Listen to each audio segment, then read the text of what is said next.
PGI Rohtak के कर्मचारी हड़ताल पर है। सोमवार का दिन पीजीआई रोहतक और हरियाणा सरकार और प्रशासन के लिए काफ़ी जद्दोजहद भरा रहा, क्योंकि पूरा दिन यहाँ पर कर्मचारियों ने हड़ताल जारी रखी। इसके साथ साथ ही कर्मचारियों की तरफ से सरकार को, प्रशासन को चेतावनी दी गई है कि अगर हमारी बात नहीं मानी गई या फिर यहाँ पर किसी जान माल की हानि होती है तो उसकी सारी की सारी जिम्मेदारी सरकार और प्रशासन की होगी।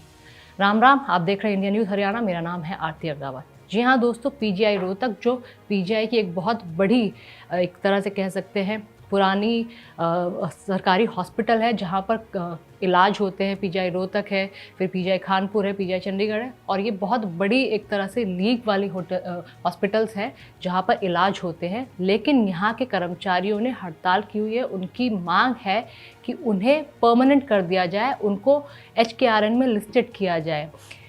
ये जो कर्मचारी हैं ये सब अनुबंधित कर्मचारी हैं, यानी कॉन्ट्रैक्ट बेसिस पे ये कर्मचारी काम कर रहे हैं। और कर्मचारियों की मांग है कि इन्हें कहा गया था कि इनको HKRN में सरकार के द्वारा लिस्ट कर दिया जाएगा, लेकिन ऐसा कुछ भी नहीं हुआ है।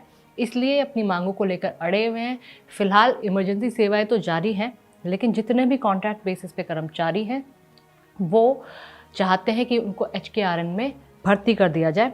ये चाहते हैं कि ठेका प्रथा यानी कॉन्ट्रैक्ट बेसिस वाली जो प्रथा है उसको जल्दी से ख़त्म किया जाए, क्योंकि होता क्या है, जो कॉन्ट्रैक्टर होते हैं, जो कर्मचारियों के भी कॉन्ट्रैक्ट्स लेते हैं, जिनके कॉन्ट्रैक्ट के आधार पे इनको हॉस्पिटल्स में अपॉइंटमेंट दिया जाता है, वो कई बार क्या होता है अपने हाथ पीछे खींच लेते हैं। इस वजह से उनकी नौकरी अचानक से चली जाती है।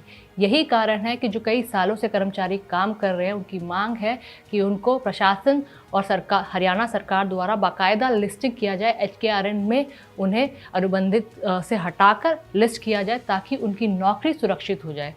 यही कारण है कि इतनी ठंड में वो लोग बैठे हुए हैं। इसके साथ साथ उन्होंने ये भी चेतावनी दी है कि इस ठंड में बैठे हुए कर्मचारी जो लगातार हड़ताल कर रहे हैं, अगर किसी की भी जान माल का नुकसान होता है तो उसकी पूरी की पूरी जिम्मेदारी, उसकी पूरी की पूरी का जिम्मेदार सरकार और प्रशासन को ठहराया जाएगा।